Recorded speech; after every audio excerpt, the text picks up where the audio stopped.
Yo, j'espère que ça va bien, bienvenue dans cette nouvelle vidéo, une vidéo très spéciale aujourd'hui. Bienvenue dans cet nouvel épisode de Cursed. J'espère que vous allez bien. Écoutez, moi je vais super bien aujourd'hui, je me porte bien. Bref, j'arrête de parler. Commençons cette vidéo thread d'horreur. Et évidemment, qui dit thread d'horreur dit ambiance thread d'horreur. Générique.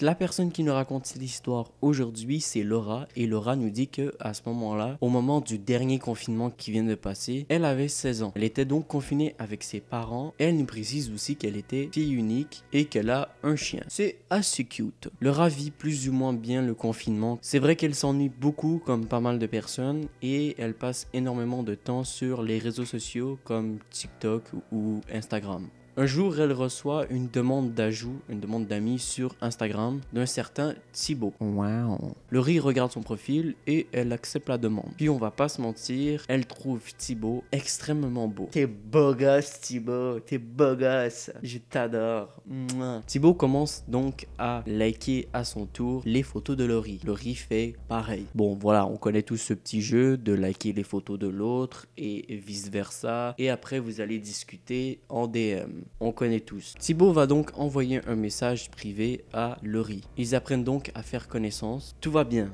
Tout va bien, il parle de tout et de rien. Voilà, une conversation plutôt banale. Thibaut, je vais jamais me faire avec ce nom. C'est tellement horrible comme nom. Désolé pour les personnes qui s'appellent Thibaut. Hein. Désolé. Moi, je trouve ça dégueulasse. Je peux pas prendre l'histoire au sérieux, en fait. Ok, continuons. Thibaut reste assez vague lorsque Laurie lui pose des questions assez personnelles. C'est-à-dire qu'il dit pas clairement où il habite. Il dit qu'il travaille à l'étranger, mais qu'en ce moment, il se trouve à Paris. Laurie lui dit que elle vit dans la banlieue parisienne. Bref, ils échangent. Ils font de plus en plus connaissance au fur et à mesure du temps et Laurie et Thibaut commencent à créer une vraie relation. Ils s'entendent de mieux en mieux à tel point que Laurie et Thibaut s'entendent super bien et commencent à développer un petit crush chacun de leur côté à tel point que Thibaut va commencer à appeler Laurie avec des petits surnoms assez mignons comme qu'on fait tous avec une fille ou un garçon. Et pour Laurie, il l'appelle donc ma chérie. C'est cute, c'est beau l'amour. Un soir, Laurie demande à Thibaut s'ils peuvent s'appeler. Elle lui demande à plusieurs reprises et Thibaut à chaque fois trouve des très bonnes excuses pour ne pas répondre. Le truc le plus bizarre, c'est qu'ils se parlent toute la journée, mais il veut pas lui parler direct au téléphone. Thibaut, ça m'énerve. Laurie trouve ça bizarre et elle est un peu dégoûtée, mais elle n'y prête pas trop attention et continue à texter avec Thibaut. Et Thibaut, au fur et à mesure du temps, commence d'être de plus en plus direct avec elle. C'est-à-dire qu'il va commencer à parler avec Laurie en lui demandant des photos dénudées de elle. T'es un vrai connard. On déteste tous Thibaut, hein. Tu nous pètes les couilles. Sur le moment, Laurie ne comprend pas vraiment et elle le bloque immédiatement. C'est-à-dire qu'elle bloque son compte afin qu'il ne puisse plus lui parler. Parce qu'elle se dit qu'il est vraiment bizarre, qu'il a vraiment changé. Elle est extrêmement dégoûtée d'ailleurs. Mais durant les jours qui va suivre, Thibaut va harceler Laurie à l'aide de d'autres comptes qu'il a créés. Elle se dit donc qu'il aurait peut-être d'autres comptes. Car Thibaut a en effet plusieurs comptes. C'est ce que elle a découvert. Et il envoie régulièrement chaque jour et même chaque minute des messages. Donc elle finit par tout bloquer les comptes avec lesquels Thibaut essaie de la contacter. Mais Laurie trouve un truc vraiment bizarre. C'est que tous les nouveaux comptes sont des comptes actifs. C'est-à-dire que ces comptes ont des photos qui sont publiées depuis plusieurs mois, comme si c'était des comptes de vraies personnes qui postaient régulièrement des photos. Donc Laurie ne comprend pas vraiment ce qui se passe. Tout ce qu'elle veut, c'est bloquer ce gars. Donc elle le bloque encore, jusqu'à temps que Laurie n'ait plus de nouvelles de Thibaut. Sur le moment, elle est assez contente parce qu'elle n'y prête plus attention. Donc elle se dit, ok, maintenant je suis débarrassée de ce connard. Mais quelques jours plus tard, elle reçoit un nouveau message du dernier compte avec lequel Thibaut a essayé de la contacter. Ou, devrais-je dire, harceler. C'est bon? Et ce message que renvoie ce compte, c'est un simple lien internet. Donc là, sur le moment, Laurie ne comprend pas vraiment ce qui se passe et elle est ultra curieuse, comme je pense tout le monde aurait fait, ou pas du tout.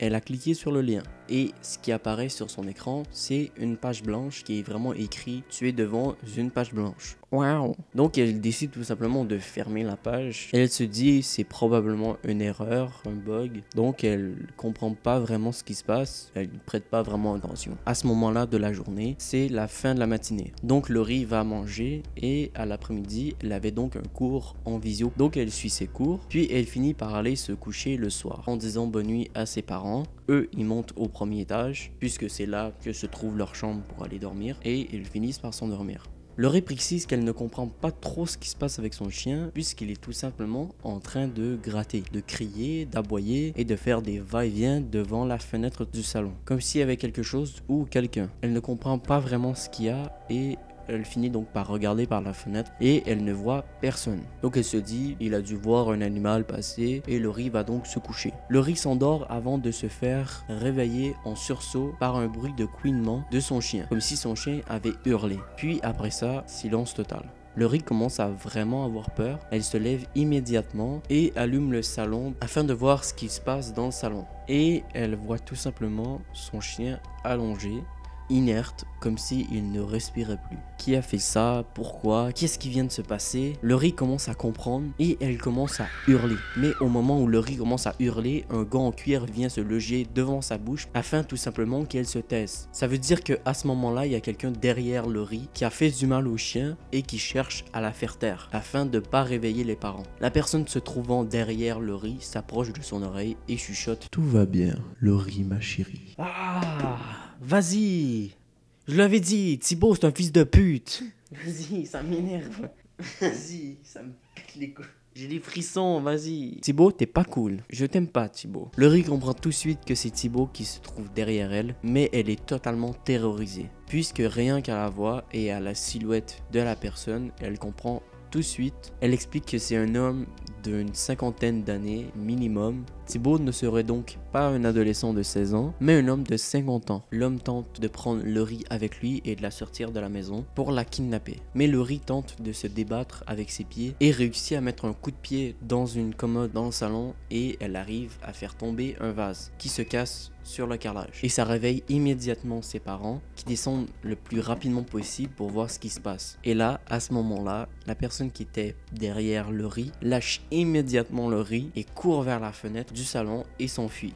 Fenêtre qui était ouverte. Mais on ne sait pas comment elle était ouverte, puisque Laurie était persuadée que ses parents avaient fermé les fenêtres et qu'ils ferment toutes les fenêtres tous les soirs. Laurie, complètement en pleurs, n'arrive pas à comprendre ce qui se passe, elle vient de vivre un truc vraiment horrible. Elle essaye de le raconter à ses parents, mais elle n'y arrive pas. Son père appelle donc immédiatement la police. La police arrive sur les lieux et après exactement 3 minutes de recherche, ils trouvent l'homme en question qui était tout simplement caché derrière la maison, à tel point que ce malade mental, ce psychopathe, était tellement fou par rapport à Laurie qu'il était même prêt à attendre que la police et qu'il aille à nouveau kidnapper Laurie. Et cette personne qui se faisait passer pour un Thibaut était en réalité un homme âgé de 52 ans, recherché par la police pour viol et séquestration sur mineur. Grosse ambiance. On a du plaisir sur la chaîne de Jacob Goodfly. Waouh! Et le plan de ce malade mental était de créer des faux comptes, de sympathiser avec des filles et d'obtenir soit des photos dénudées ou tout simplement leur adresse afin d'aller les kidnapper, les violer ou même pire. Ah oui, on s'éclate ici, hein.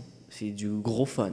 Waouh, c'est dégueulasse. Et vous l'aurez compris, le lien sur lequel Laura a cliqué, c'était un lien sur lequel c'était un tracker qui affichait son adresse. Et lorsque quelqu'un cliquait sur le lien, automatiquement, tu avais l'adresse de la personne. Donc c'est grâce à ce lien qui a permis que Thibaut aille kidnapper Laurie. Qu'aurait-il arrivé à Laurie si elle n'avait pas réussi à taper sur la commode qui a fait tomber le vase, qui a brisé? Qu'est-ce qui serait passé si elle l'aurait pas fait? Est-ce qu'elle serait faite kidnapper ou est-ce qu'elle serait morte présentement? Qu'est-ce qu'il veut lui? On n'aura probablement jamais de réponse à ça. Une chance. En tout cas, voilà, c'est ce qui est arrivé au dernier confinement et c'est vraiment horrible. J'espère jamais que ça arrive à un d'entre vous ou même à un de mes connaissances ou une de mes amies. J'espère jamais que ça va arriver. C'est juste tellement dégueulasse et horrible, faut faire attention. Morale de l'histoire, faites attention à qui vous parlez sur internet, ça peut être dangereux. Et si vous n'avez pas confiance avec la personne avec qui vous parlez, faites toujours un FaceTime pour voir la personne. Cette histoire est vraiment horrible, mais elle est vraie. C'est une vraie histoire, ça s'est vraiment passé et c'est ça le pire. Et croyez-moi, j'ai mis une semaine à préparer cette vidéo. C'est beaucoup trop long, c'est beaucoup de travail. Il y a un seul truc que je pourrais te demander en retour, ça serait de t'abonner à la chaîne, de t'abonner à ma chaîne si c'est pas encore fait. C'est le seul moyen de me remercier, c'est de t'abonner à ma chaîne et de cliquer sur la cloche pour activer toutes les notifications pour être sûr de jamais rater mes vidéos. C'est le seul truc que je vous demande. Voilà, c'est le seul truc que je vous demande. C'est gratuit et ça prend quelques secondes. Voilà. Bref, j'espère que cette vidéo vous aura plu. N'hésitez pas de commenter, de partager et d'aller me suivre sur mon compte Instagram, c'est @godfly avec 3Y. Et nous, en attendant, on va se retrouver pour une prochaine vidéo. Sur ce, portez-vous bien, lavez-vous les mains, portez votre masque. À plus tout le monde.